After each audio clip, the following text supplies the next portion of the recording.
Bapa, kami sungguh bersyukur jika kami bisa belajar setapak demi setapak, sejengkal demi sejengkal, walaupun yang kami pelajari masih jauh dari kesempurnaan dan pengetahuan yang begitu luas dalam firman Tuhan. Tetapi hal-hal yang sudah Engkau berikan pada kami, Engkau anugerahkan dan Engkau singkapkan, sungguh menjadi satu kekuatan pengharapan kami. Dan apa yang sudah kami miliki ini biarlah menjadi satu kekuatan yang membawa kami untuk bisa memandang ke depan dan juga melihat ke belakang hal-hal yang sudah terlewati, bagaimana Tuhan membentuk kami, bagaimana Tuhan memimpin, melayani kami, dan menyediakan hal-hal yang di luar daripada semua pemikiran kami, bahkan jauh lebih besar dari apa yang bisa disediakan oleh manusia dan siapapun. Terima kasih Tuhan, kami serahkan hati kami, dan kami juga mohon pertolongan bila Roh Tuhan sendiri akan menjaga kami dan konsentrasi kami supaya kami bisa mendengar dengan baik dan memberikan pada kami satu dampak dalam iman kami, dalam pengharapan dan kasih kami, baik di dalam diri kami sendiri maupun keluarga dan juga secara masyarakat dan menjadi saksi Tuhan di dunia ini. Terima kasih Tuhan, kami serahkan hati kami, bertahtalah dalam hati kami. Di dalam nama Tuhan Yesus kami serahkan doa kami ini. Amin. Ya, kemarin saya menjelaskan tentang satu kondisi bahwa Allah menciptakan langit dan bumi. Jadi langit dan bumi ada dua hal. Nah, dalam Kejadian pasal 1 ayat 1 itu saya menjelaskan bahwa bumi itu belum berbentuk kosong, jadi gelap gulita dan terjadi satu kayak kacau gitu ya. Nah, seringkali orang berpikir bahwa bumi itu jatuh dalam dosa. Sebenarnya kalau kita lihat bumi secara buminya, secara bendanya, bukan orangnya di dalam ya. Dan dunia itu kan dilihat orangnya, bukan dunia dalamnya. Eh, kita tahu bahwa yang bisa berdosa itu hanya manusia yang berrelasi dengan Tuhan. Tapi benda-benda itu tidak bisa dikatakan benda itu berdosa. Jadi kalau pisau itu dibuat untuk membunuh orang, pisaunya itu tidak berdosa. Tapi yang memakai itu yang berdosa. Jadi kita harus tahu, jadi bumi itu waktu jatuh dalam dosa, karena Tuhan menghempaskan Lucifer dan sepertiga malaikat itu yang mengikutinya ke bumi ini. Nah, bumi itu sendiri tidak berdosa, ya, tapi tempat di mana Tuhan melemparkan mereka dan akan menghukum mereka selamanya setelah nanti Tuhan Yesus datang kedua kali. Nah, ini ya. Jadi ada dua kenyataan dalam hidup kita ini yang kita hadapi, dan kita tahu bahwa kitab Kejadian itu hanya menjelaskan secara menyeluruh besar dan panjang lebar itu tentang bumi. Jadi yang langit itu tidak pernah diceritakan, yang langit. Ya, baru nanti setelah di dalam perjanjian baru. Nah, Tuhan Yesus seringkali berkata tentang surga. Banyak sekali. Dan dia mengawali seluruh ajarannya mulai dari perjanjian lama itu tentang kerajaan surga. Ya, tentang surga semuanya.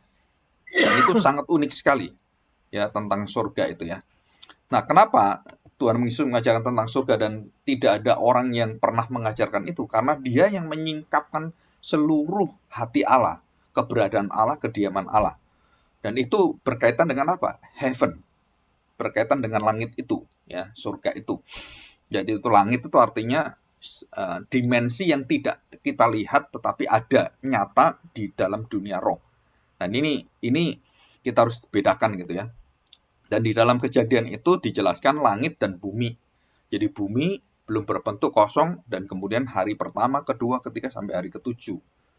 Dan di situ kita lihat bahwa bumi ini merupakan prototipe bentuk bait Allah, pra-temple ya, pre-temple of God gitu ya, pre-temple of Yahweh atau pre-temple of Elohim, atau boleh dikatakan Gan Eden ya, Taman Eden juga di situ.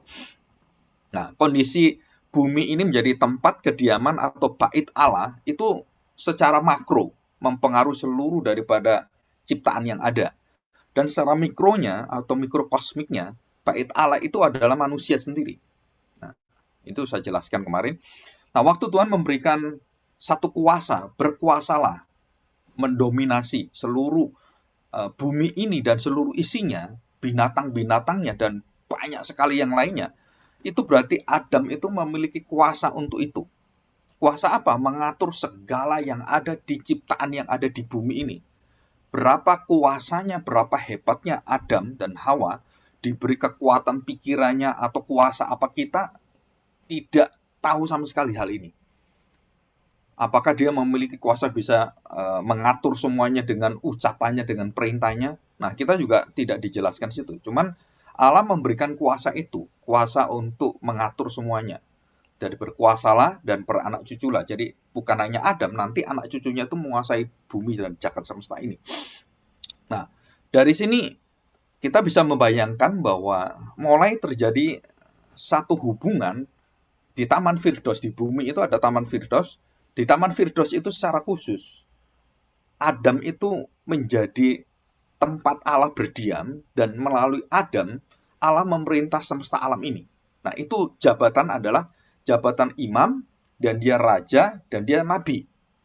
Ya, raja, imam, dan nabi. Tapi yang paling jelas adalah Adam itu sebagai imam.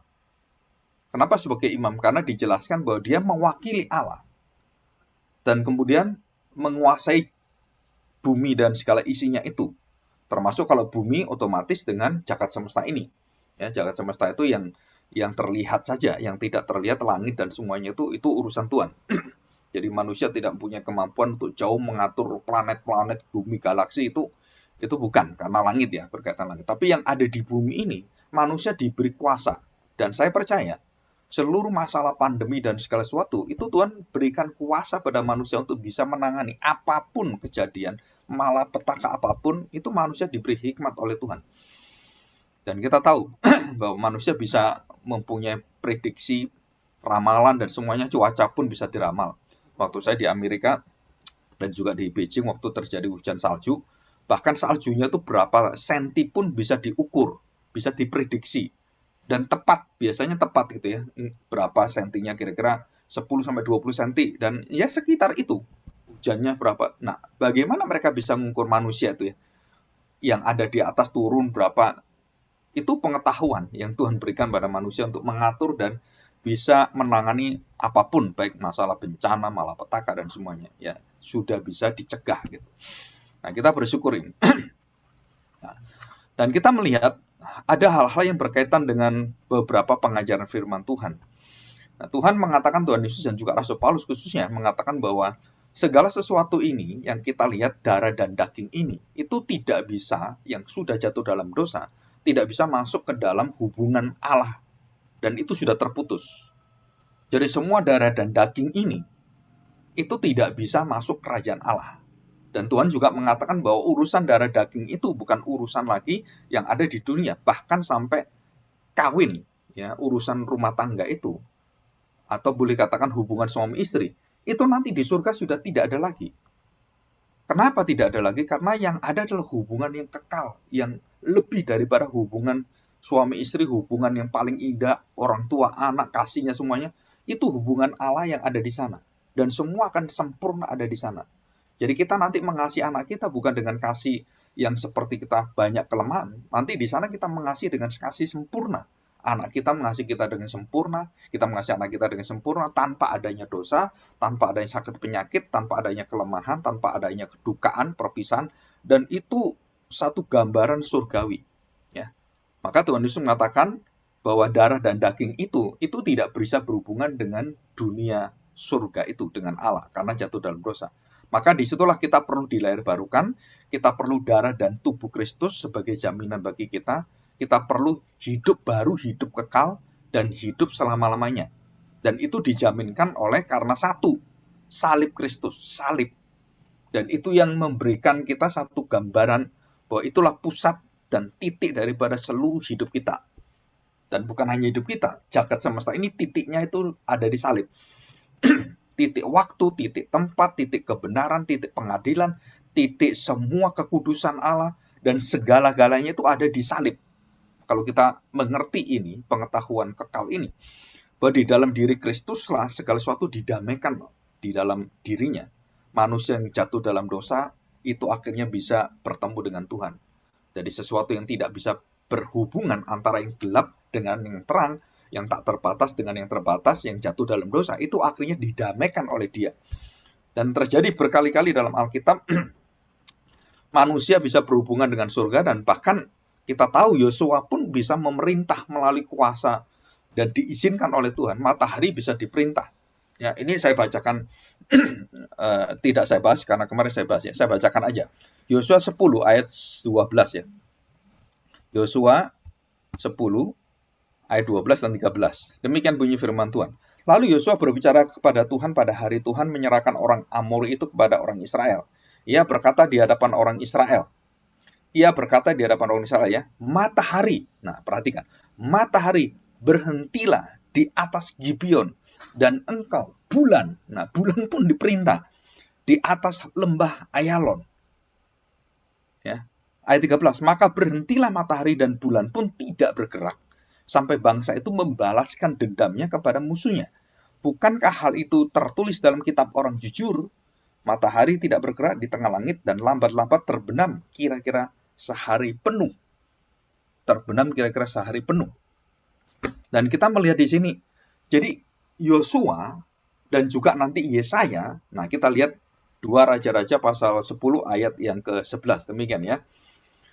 Hizkia berkata, itu perkara ringan bagi bayang-bayang itu kepada untuk memanjang 10 tapak atau mundur 10 tapak, maju dan mundur ya. Sebaliknya biarlah bayang-bayang itu mundur ke belakang 10 tapak. Jadi Hizkia minta supaya mundur 10 tapak. Maju atau mundur itu bisa dilakukan oleh Tuhan. Bayang-bayang itu artinya matahari ya. Ini berkaitan dengan matahari. 11. Lalu berserulah Nabi Yesaya kepada Tuhan. Maka dibuat nyala bayang-bayang itu mundur ke belakang 10 tapak. 10 tapak. Jadi bayangkan 10 tapak itu kira-kira dikatakan mungkin sekitar 10 derajat bergesernya bumi itu. Jadi mundur ke belakang 10 tapak yang sudah dijalani bayang-bayang itu pada penunjuk matahari buatan Ahaz. Penunjuk matahari akan ada kayak ini matahari berapa gitu. Jadi Ahaz itu raja yang termasuk pintar, orang tua papanya Hizkia sendiri. Dan melalui lambang itu, melalui alat itu, bisa lihat bahwa ini mundur setapak. Kira-kira 10 derajat gitu ya. Ukuran bumi, lintang, dan semuanya. Nah, dari sini kita melihat ada 2 orang, dan bahkan beberapa orang termasuk Tuhan Yesus sendiri, termasuk Musa, Elia, Henok semuanya. Nah, saudara perhatikan. Jadi fungsi daripada manusia, kalau kita lihat, Yosua, Yesaya yang mirip namanya, Yesaya, Yosua itu menunjuk pada Kristus. Nah, Yosua itu mempunyai kemampuan yang diberi oleh Tuhan. Bisa memerintah matahari, memerintah bulan. Raja-raja Yesaya juga sama. Sebagai nabi dia bisa punya kuasa itu dari Tuhan. Memerintahkan apa? Mundur bayangan itu. Jadi kalau kita lihat, kita pikirkan, dan kita mengerti dengan sejelas-jelasnya, apalagi Adam yang diberi kuasa Tuhan pertama kali.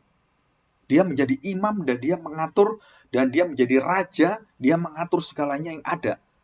Dia menamai binatang, dia mengatur binatang tepatnya di mana, yang baiknya bagaimana, dan semesta alam termasuk cuaca pun itu bisa diatur oleh Adam dan Hawa. Ini yang kita nggak kepikir gitu. Coba bayangkan Musa membelah laut bisa. Nah itu kuasa dari mana? Itu kuasa dari sejak Adam dan Hawa. Yang dipercayakan Tuhan kuasailah bumi dan aturlah semuanya. Maka waktu Musa menghadap pada laut itu dan tidak ada jalan keluar dari laut ini, dia kemudian berdoa dan dia melihat kepada laut dan dia doakan laut itu, dan di dalam nama Tuhan Allah Elohim Yehovah itu terbelahlah laut itu semua. Dan manusia bisa lakukan itu. Bisa. Membelah laut. Bisa. Dari mana kuasa ini? Kalau kita pelajari baik-baik, dari mana kuasa ini? Itu dari sejak Adam dan Hawa. Menguasai semua ini. Nah, kita berpikir begini ya, kita berpikirnya. Jadi manusia itu punya kuasa yang luar biasa loh. Apalagi orang-orang Kristen, di dalam 1 Petrus pasal 2 ayat 9, diberitakan bahwa kamu memiliki satu jaminan dari Tuhan. Kamu menjadi bangsa imamat rajani. Dan sebagai umat yang menyatakan kebesaran Allah sebagai nabi. Jadi kita ini juga sama. Kita diberi hak sebagai imam, raja, dan nabi dalam hidup kita. Tapi banyak orang yang tidak menyadari kuasa ini dalam hidup kita. Kuasa yang Tuhan berikan pada Adam, Tuhan berikan kepada Yosua, Tuhan berikan kepada Hizkia, Tuhan berikan kepada semua orang percaya. Kuasa apa itu? Yang pertama yang Tuhan jaminkan adalah kita tidak akan dikutuk, kita tidak akan mati, tidak akan binasa, kita tidak akan masuk dalam neraka hukuman kekal. Kalau kita percaya pada Kristus dan kita mengakuinya dan di depan orang ada saksinya, nah kita percaya itu, maka tidak ada kematian dan kutukan dalam hidup kita. Kematian kekal. Ya. Jadi kematian fisik kita itu menjadi satu kematian membuka pintu kekekalan. Karena dampak dosa, kamu akan mati. Dan itu semua orang akan mati. Termasuk Tuhan Yesus sendiri pun kena dampak itu semua. Dan dia mati dan dia bangkit. Nah, seperti Tuhan bangkit, kita pun akan bangkit. Dan dengan kebangkitan itulah Tuhan Yesus punya kuasa dalam dirinya sebagai manusia itu. Dia memiliki persis sama kuasa yang diberikan Tuhan kepada Adam. Terus orang bertanya, terus Adam itu dapat kuasa itu dari mana? Nah, jelas. Kalau debu dan tanah itu nggak ada kuasanya. Karena dia diciptakan dari debu dan tanah. Kita harus ingat ini, debu dan tanah itu nggak ada apa-apanya. Nggak ada kuasanya, nggak ada energinya, nggak ada semuanya. Tetapi jangan lupa, waktu Allah menciptakan manusia, dia memberikan nafasnya, memberikan nyawanya, rohnya kepada manusia. Sebagian, nggak tahu seperberapa gitu ya, yang Tuhan berikan. Karena Tuhan itu kekal, sempurna, maka bagian dari dirinya diberikan tidak mengurangi apapun dari diri Allah ini. Tidak mengurangi kuasanya, tidak mengurangi kemahatauannya, tidak mengurangi pengertian dan kepintaran dan segala sesuatu yang Tuhan ada itu begitu sempurna. Jadi waktu dia memberikan pada manusia, tidak ada sesuatu yang kurang dari Allah. Kemahaan Allah, kemahatauan, kuasa, dan pengetahuan Allah itu tidak berkurang sama sekali. Tetapi dia memberikan pada manusia bagian yang dia ukur. Dan manusia itu punya kuasa itu seberapa besar. Nah, kita tahu ini. Yosua bisa menghentikan matahari, menghentikan bulan gitu kan. Dan Adam dan Hawa bisa mengatur binatang, mengatur semua yang ada di bumi, segala sesuatu yang ada di bumi. Berarti manusia itu punya kuasa yang luar biasa. Ini satu kenyataannya. Dunia yang kita pelajari sekarang saya bawa ke dalam satu yang sudah hilang dari warisan manusia karena dosa itu. Tetapi kita tahu para rasul dan Tuhan Yesus menyembuhkan penyakit-penyakit dan itu kuasa juga. Kuasa apa? Kuasa di dalam kerajaan Allah. Dan itu diberikan kepada siapa? Kepada semua orang-orang yang Tuhan pakai. Dan ini bergantung pada Tuhan karena berdoa itu kan bergantung pada Tuhan. Dan bisa, dan kita tahu Yakobus pernah mengatakan kalimat ini. Elia itu manusia biasa, debu dari debu dan tanah. Tapi dia mendapatkan kuasa dari roh Allah. Dia mendapatkan kuasa dari Allah. Dan jika Elia bisa melakukan itu, kita semua juga sama. Dan kita mewarisi hal yang sama persis. Sebagai imamat rajani. Nah, saudara, dari sinilah kita kemudian melihat semua ini siapa yang mengerjakan. Semua ini siapa yang menopang, yang melindungi, yang memerintah itu semuanya. Nah, saudara, kita tahu bahwa Tuhan Yesus itu sebagai Alfa dan Omega. Dan kita tahu bahwa dia seringkali dilupakan orang tentang Immanuel. Dia adalah Immanuel. Dia berada di tengah-tengah firman Tuhan. Dia ada di tengah-tengah seluruh Alkitab. Dia menjadi pusat daripada berita semua yang ada di Alkitab. Dia menjadi pusat seluruh jagat semesta ini. Dia menjadi pusat dunia ini. Dia menjadi pusat rumah tangga kita. Dia menjadi pusat atau kepala dari seluruh hidup kita. Dia menjadi pusat dunia yang tidak terlihat dan dunia yang terlihat. Dan dia menjadi the middle antara visible dan invisible. Antara dunia gelap dengan dunia yang terang. Dan disitulah Kristus ada di tengah-tengah. Dan disitulah salib menjadi penting sekali. Kenapa? Karena bukan hanya dia Alfa dan Omega. Dia adalah juga in the middle, the center. Seluruh hidup manusia. Dia berada di dalam keberadaan yang kekal. Bersama-sama dengan kita. Dia yang mengatur semuanya. Jadi Tuhan Yesus bukan hanya Alfa dan Omega. Tetapi dia juga adalah memenuhi segala sesuatu. Dan dia berada di tengah-tengah segala sesuatu. Hadir, berdiam. Dan dimanapun manusia yang percaya pada Kristus, dia diami semuanya. Dan menjadi center di dalam dia semua. Diperintah oleh dia semua. Dan semua itu milik dia semuanya. Dan ini menjadi satu kebanggaan kita sebenarnya ya. Jadi Yesuslah yang bisa menyambungkan ini. Jadi Yosua gitu ya, memerintah semuanya. Itu kuasa dari surga semua. Ya, oke. Kita lihat sekarang satu kejadian yang menarik. Hakim-Hakim pasal 13, Hakim-Hakim pasal 13 ayat 16 ya. Perhatikan ya. Saya bacakan ayat yang ke-15. Kata Manoah, Manoah itu papa dari Samson ya. Kata Manoah kepada malaikat Yahweh. Nah, ini adalah Kristus Yesus Tuhan kita ya, yang prainkarnasi, dia menjadi manusia. Dan ini dilihat seperti manusia. Malaikat Allah ini ya. Perhatikan, perkenankanlah kami menahan engkau di sini supaya kami mengolah anak kambing bagimu. 16 dikatakan, jawab malaikat Tuhan kepada Manoah, sekalipun engkau menahan aku di sini, hidanganmu itu tidak akan kumakan. Tetapi jika engkau hendak mengolahnya menjadi korban bakaran, persembahkanlah itu kepada Yahweh. Nah, perhatikan, saudara. Jadi Yesus ada di situ, dia minta Manoah menyembah Yahweh, Bapaknya. Dan selalu orang harus jelas, peranan daripada anak dan Bapa itu beda. Dan jelas ada perbedaan dari sejak Perjanjian Lama dan Perjanjian Baru. Yang disembah menjadi objek dan tujuan dari doa kita, penyembahan kita adalah Bapa Surgawi, Yehova Yahweh itu, dan Yesus juga Yahweh. Ya. Tetapi di dalam Tritunggal itu yang menjadi pokok doa kita, tujuan doa kita adalah Bapa kami di surga. Jadi bukan Roh Kudus yang di surga, bukan. Dan banyak orang tanya ini, Pak, apa bedanya? Kan sama-sama Allah. Beda. Kenapa? Karena peranannya beda dan dibedakan, dan ada bedanya. Kita nggak boleh sembarangan ngawur-ngawur. Kita harus taat dengan ajaran yang diajarkan Tuhan Yesus. Jadi kalau setiap kali saya berdoa, saya selalu menyebut Bapa. Bukan menyebut Roh Kudus, bukan menyebut apapun, bukan. Saya menyebut Bapa. Kenapa? Karena Bapa Allah, Allah yang mempunyai kekuatan menginisiasi segala sesuatu, menggerakkan bahkan anaknya, malaikatnya, itu Bapa semua. Maka Yesus pun berdoa kepada siapa? Kepada Bapaknya. Dan tidak pernah diceritakan Bapak berdoa kepada Tuhan Yesus. Nggak ada. So. Jadi Bapak berdoa kepada, nggak ada itu. Ini adalah ajaran Tritunggal, Economic Trinity.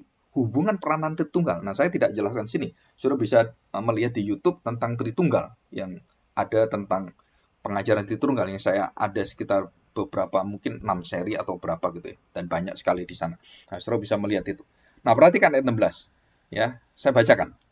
Yang kalimat terakhir. Tetapi jika engkau tidak mengolahnya menjadi korban bakaran, jika engkau hendak mengolahnya menjadi korban bakaran, persembahkan itu kepada Tuhan. Sebab Manoah tidak mengetahui bahwa dia itu malaikat Yehova.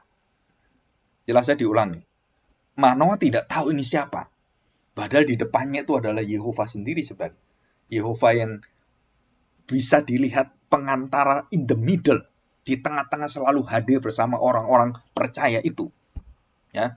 Ayat 18.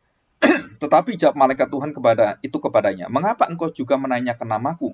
Bukankah nama itu ajaib? Nama itu ajaib, namaku itu ajaib. Dan Yehova itu namanya tidak boleh disebutkan. Kenapa kamu tanya nama saya? Nama itu ajaib, Yehova. Tetragrammaton itu kan. Nah, 19. Sesudah itu Manoah mengambil seekor anak kambing dan korban sajian, lalu mempersembahkannya kepada Tuhan di atas batu. Lalu diperbuatnya keajaiban.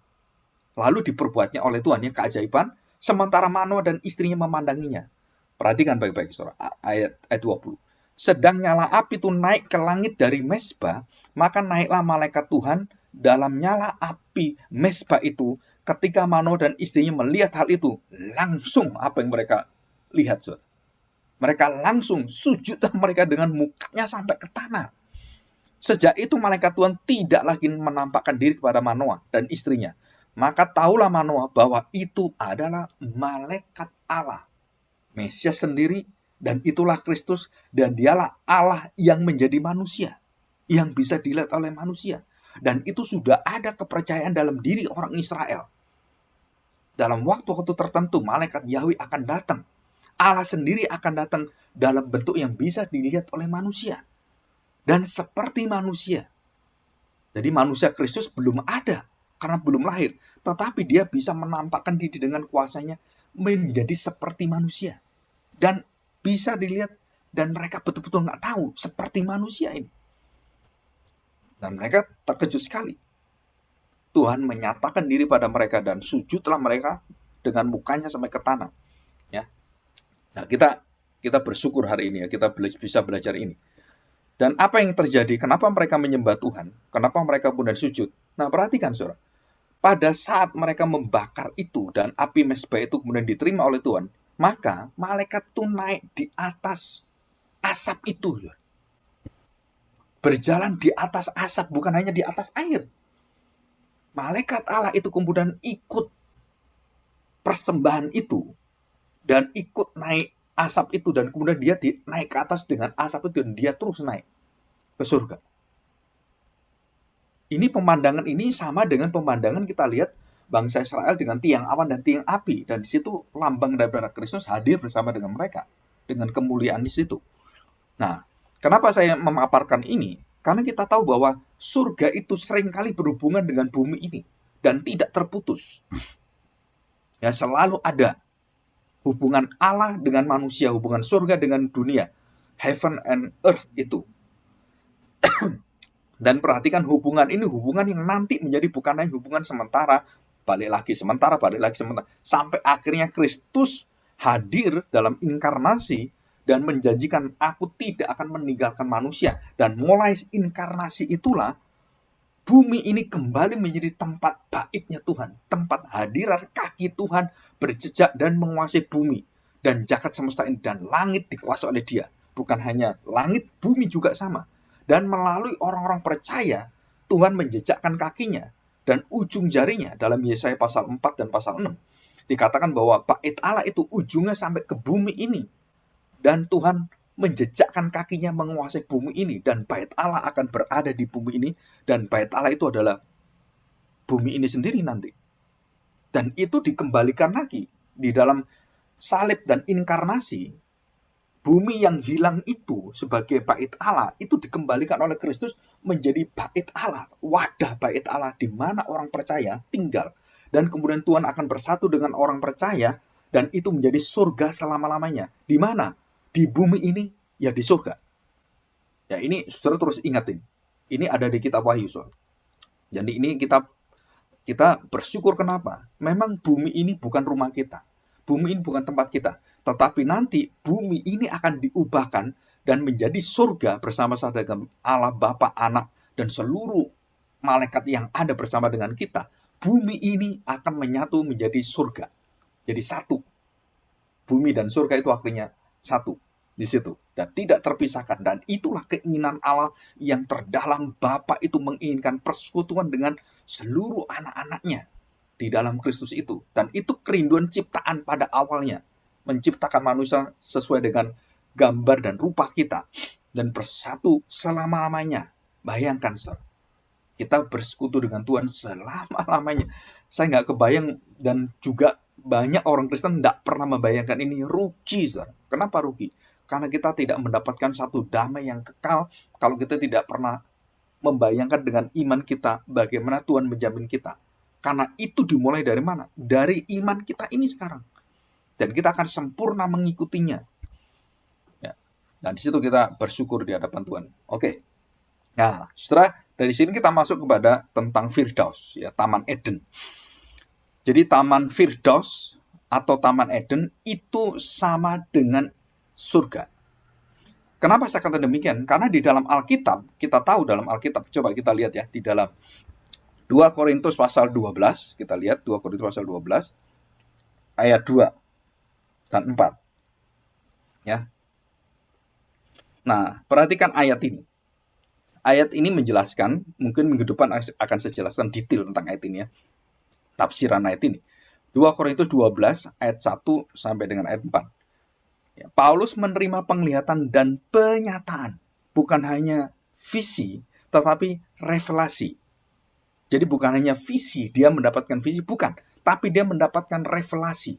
Dia mendapatkan pertemuan secara fisikal, secara utuh manusia, bertemu dengan Kristus di surga.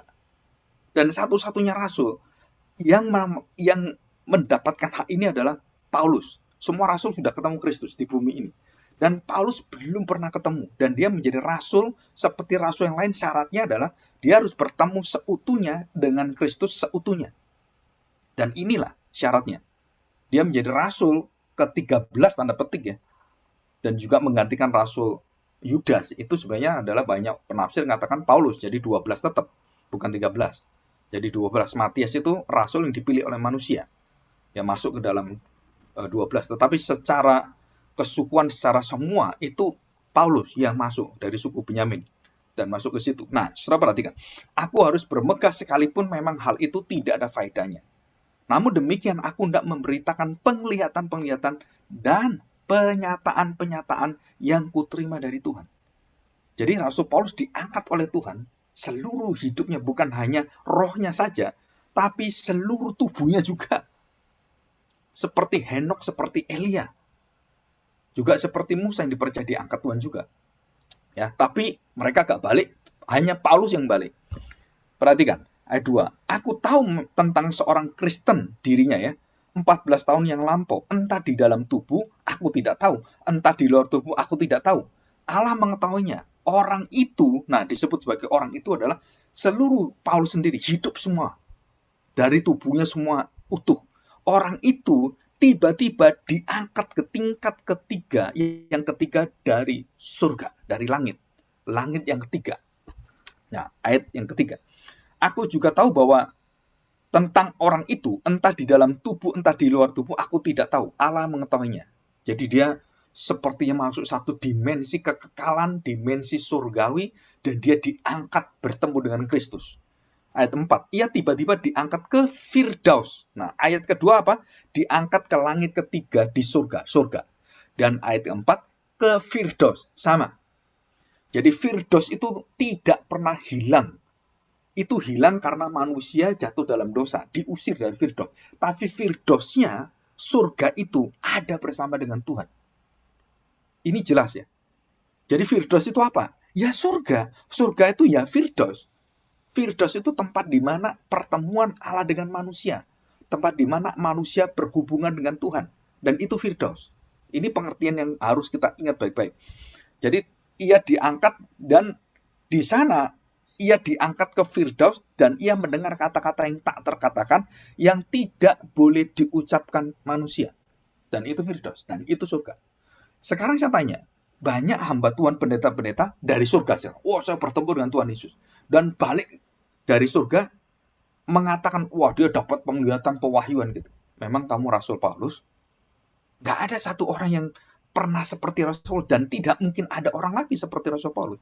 Terus kemudian hamba Tuhan pendeta ini atau penginjil atau siapapun terus ngomong, wah saya bertemu dengan Tuhan Yesus di surga.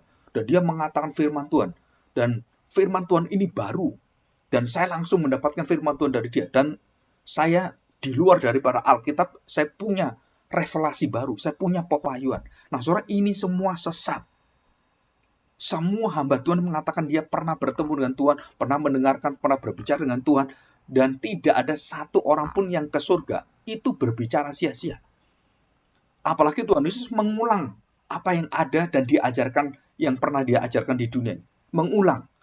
Buat apa? Karena Alkitab ada. Masa kamu ketemu di sana Tuhan mengulang yang di Alkitab? Dan ini semua pikiran-pikiran yang menyesatkan jemaat Tuhan. Dan banyak orang yang merasa kagum dengan orang-orang yang pernah berada di surga. Dan begitu banyak orang dipengaruhi. Katanya, di surga itu, aduh, enak sekali suasana. Dan semua yang dijelaskan ada di Alkitab semua. Dan itu semua adalah lambang semuanya. Dan nanti kita berada di surga, seperti Paulus katakan, tidak bisa kita katakan. Hanya bisa diungkapkan. Tetapi nggak bisa. Kenapa? Karena beda sekali. Dunianya beda sekali. Jadi Rasul Paulus ini rasul yang luar biasa. Ya, dalam perjanjian baru kita diberitahu di dalam tulisan-tulisan semuanya para rasul bahwa surga, Firdaus, pangkuan Bapak Abraham sama, dan itu semua surga. Jadi jangan membedakan, oh ini pangkuan Bapak Abraham itu yang itu surga yang di depan, dan kemudian Firdaus itu yang di tengah, terus yang di mana Allah sendiri itu yang paling ujung, paling intinya tuh yang berada pas itu ya Allah sendiri gitu dengan malaikatnya. Bukan seperti itu. Firdaus surga ya udah satu sama. Dan itu tempat yang disebut sebagai ruang maha kudus Allah. Dan tidak perlu lagi ada pembasuhan, tidak perlu lagi pengorbanan, dan itu tempat the holy of holy, dan itu Firdaus. Kalau kita mengerti ini. Jadi Taman Firdaus itu kemudian ditempatkan di situ manusia. Jadi bumi ini menjadi baitnya, dan kemudian manusia menjadi ruang kudus Allah. Dan Firdaus itu menjadi ruang maha kudus Allah. Dan di dalam Firdaus ada pohon kehidupan. Pohon yang akan memberikan nyawa manusia masuk dalam hidup kekal. Dan pohon itu akan menghidupkan. Dan pohon itu tidak boleh dimakan oleh manusia. Karena belum waktunya. Dan pohon itu siapa? Di situ kita lihat pohon kehidupan itu adalah yang menyelamatkan, yang memberikan keselamatan, yang menganugerahkan semua janji-janji Tuhan. Dan pohon itu adalah lambang dari Kristus sendiri. Karena pohon di tengah-tengah, Kristus berada di tengah-tengah. Nah, saudara, ini semua adalah satu gambaran. Dan wujudnya semua adalah kita lihat Kristus. Dan waktu, coba kita lihat di dalam kitab Wahyu, mulai pasal yang ke-12 sampai pasal yang ke-22, kita diperlihatkan satu gambaran yang sangat unik sekali tentang kitab Wahyu ini. Apa yang diberikan gambaran unik sekali? Bahwa di dalam tengah-tengah seluruh surga itu, Yohanes melihat ada yang bertahta di dalamnya, dan kemudian kita lihat bahwa anak Allah dan Bapa surgawi itu berada di tengah-tengah, dan anak Allah memberikan seluruh air kehidupannya kepada bangsa-bangsa dan mengaliri semuanya. Dan ini melambangkan apa? Melambangkan gambaran pohon kehidupan itu. Dan mengapa tidak bisa diminum oleh manusia? Karena belum ada kematian. Jadi waktu Tuhan Yesus di dalam perjamuan kudus mengatakan kalimat ini, ambillah cawan ini, makanlah roti ini, minumlah cawan ini. Nah, saudara perhatikan. Jadi di dalam darah Kristus itulah pohon itu, melambangkan pohon itu memberikan kehidupan, memberikan nyawa, memberikan hidup yang kekal. Jadi ambillah, minumlah, dan selama-lamanya engkau akan hidup di dalam aku. Engkau bersama aku selama-lamanya. Bukan hanya seperti penjahat yang belum tahu itu, tetapi orang Kristen yang percaya langsung dijamin, bukan tunggu saat mati seperti penjahat itu, bukan. Begitu kita percaya, kita dijamin ini. Ya. Jadi Taman Eden atau Gan Eden, suatu tempat, suatu wadah di mana Allah berhubungan dengan manusia, di mana Allah itu kemudian bisa berkomunikasi dengan manusia. Nah, itu Firdaus. Jadi Firdaus itu adalah sama dengan surga. Nah, apakah di dalam surga ada bagian-bagian yang eksklusif dari Tuhan sendiri? Saya percaya ada. Ya, saya percaya. Nanti saya jelaskan. Nah, perhatikan ya. Dan perhatikan waktu Tuhan mengatakan kalimat ini, akulah air hidup kepada perempuan Samaria, akan mengalir mata air dalam hidupmu. Nah, Firdaus dan pohon kehidupan selalu berkaitan dengan sungai kehidupan, air. Jadi waktu Tuhan Yesus mengatakan aku adalah air kehidupan, roti yang hidup, itu berkaitan dengan fungsi dari pohon ini. Ya, taman itu kaya dengan air dan pohon-pohon yang sangat indah, kehidupan yang merupakan bagi orang-orang yang sudah mati di dalam Tuhan, itu akan dibawa di tempat yang nyaman, damai, penuh sukacita. Jadi semua orang yang sudah meninggal di dalam Tuhan, saudara, waktu dia meninggal, itu berada di tempat yang dinamakan tempat yang damai bersama dengan Tuhan. Di mana itu? Firdaus. Di mana itu? Di surga. Di mana itu? Di pangkuan Bapa Abraham. Nah, istilah pangkuan Bapa Abraham itu berkaitan dengan orang Yahudi dan diubah oleh Kristus di dalam dirinya. Dan semua istilah Firdaus, surga, Bapak Abraham itu diubah dengan apa? Istilah ini. Perhatikan saudara, ini penting sekali. Bersama dengan aku. Nah, itulah surga. Dan itulah surga. Dalam arti surga yang di bumi ini dan surga yang nanti kita terima utuh. Jadi Tuhan Yesus mengatakan, di mana aku ada, di situ engkau ada. Di mana hartamu ada, di situ engkau. Kan kita mendengarkan ayat ini. Jadi kita lihat, jadi Kristus waktu mengatakan aku hadir berdiam dengan manusia, menjadi manusia, disitulah dia membangun Firdaus. Dia menyatakan Firdaus, dia menyatakan hidup kekal, dia menyatakan surga. Nah, Firdaus itu sendiri, itu dari kata, mungkin ada yang mengatakan dari kata Persia yang tertua itu namanya Perdes. Tapi kita tahu ini berasal dari bahasa Ibrani, karena bahasa Ibrani jauh lebih tua dari Persia dan semuanya. Bahasa itu kan. Dan dikatakan Pardes. Itu Pardes menunjukkan atau Perdes menunjukkan kepada taman hutan semacam kebun di mana dalam konsep Persia adalah itu tempat yang begitu nyaman, begitu tenang, tempat yang tanda petik untuk rileks santai dan semua kegiatan itu dihentikan semua dan menikmati hubungan hubungan antara seluruh yang ada manusia dan mulai dari orang tua itu bersukacita. Nah, kalau kita berpiknik, berwisata dengan keluarga, kita menikmati alam semesta. Nah, setelah itu kita menginginkan, merindukan surga. Dan kita senang di tempat-tempat yang indah, di mana seperti gunung-gunung gitu kan. Nah, itu kita merindukan seperti hati kita itu merindukan ada satu tempat pertemuan yang Firdaus. Tenang, kita lepas dari semua penat daripada dunia ini, kita bersama dengan keluarga kita, santai dan kita menikmati semua cengkerama, omongan kita dan tidak ada di sana dosa. Yang ada adalah kita bersuka cita. Nah, itu adalah angan-angan Firdaus. Ya, oke.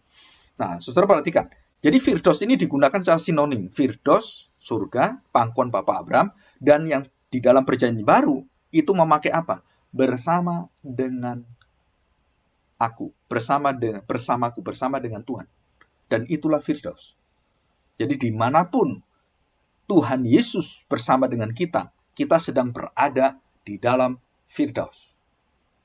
Jadi sekarang kita tanya, Firdaus yang merupakan percikan dari Firdaus yang ada di surga, itu di mana? Di dalam diri kita dan di dalam persekutuan gereja. Dan Tuhan menghadirkan Firdaus bait Allah itu di tengah-tengah kita. Tidak ada dosa. Jadi kalau kita berhubungan dalam gereja, tidak ada dosa menguasai kita. Saling mengampuni, saling merendahkan diri, saling melayani. Itu Firdaus. Itu adalah bentuk satu gambaran Firdaus.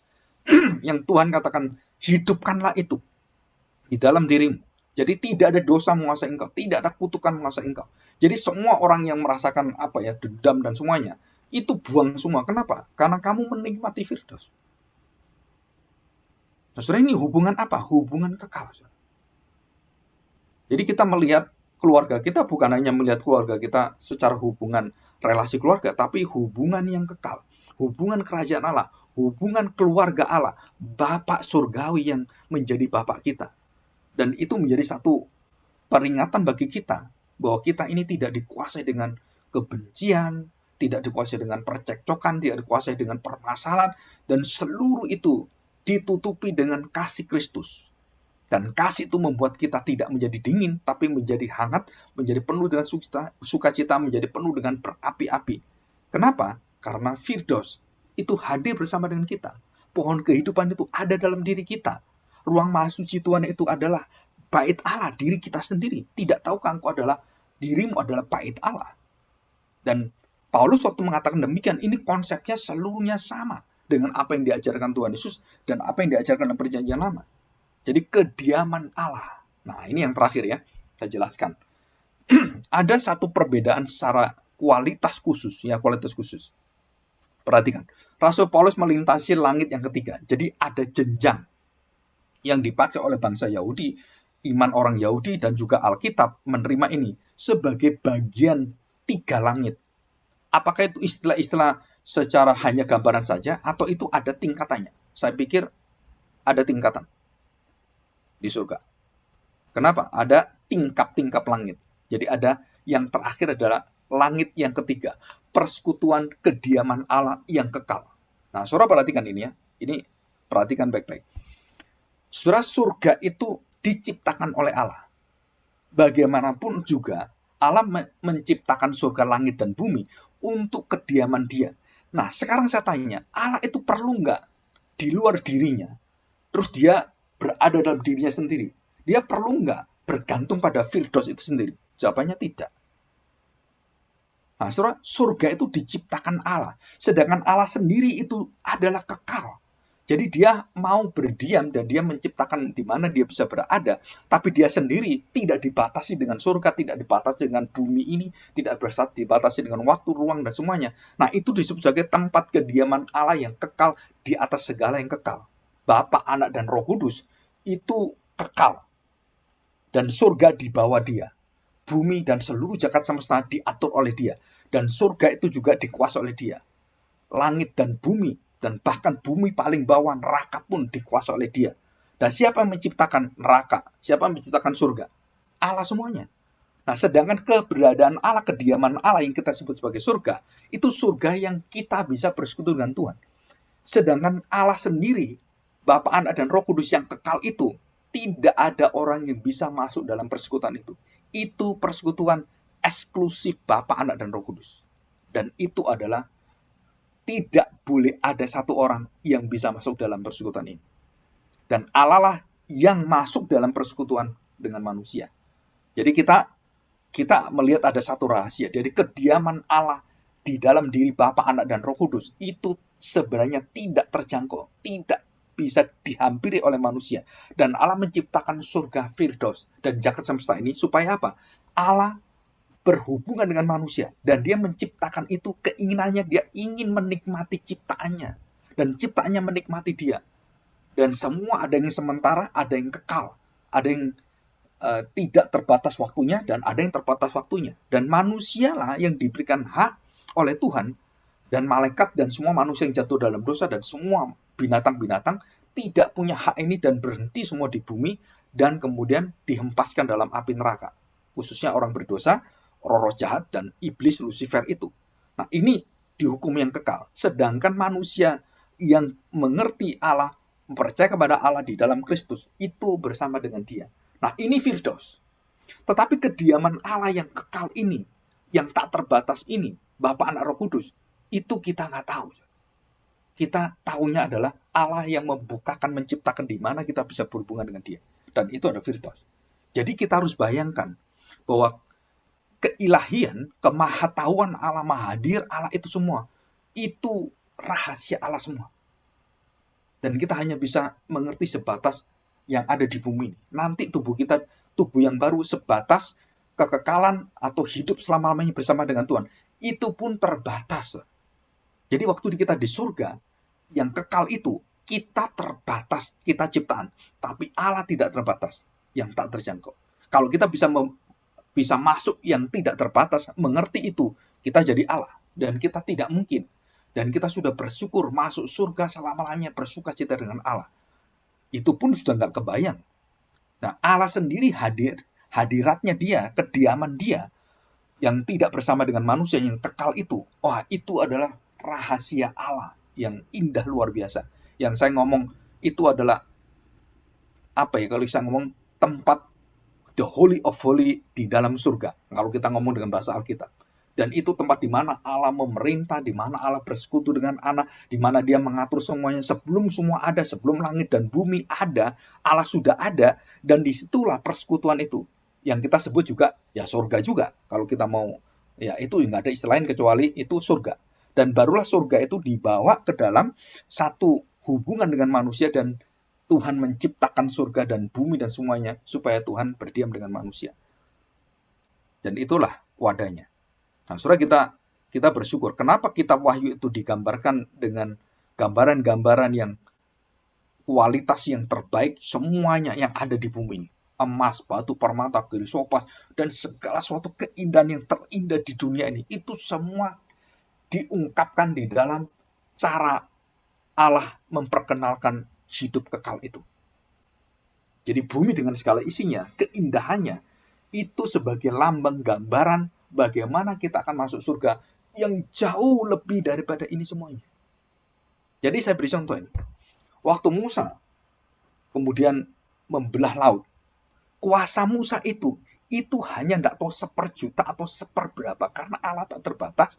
Sedangkan waktu Dia memakai kuasa Allah yang tak terbatas itu dilakukan oleh manusia, manusia tidak boleh menyombongkan diri. Oh, saya punya kuasa membelah laut. Itu bukan kuasamu, itu dari Allah. Kamu cuma diberi hak untuk berkuasalah. Dan waktu Dia membelah laut itu, Dia sadar betul bahwa saya ini Allah Tuhan. Saya tidak memiliki kuasa yang hebat seperti ini. Saya dari debu dan tanah.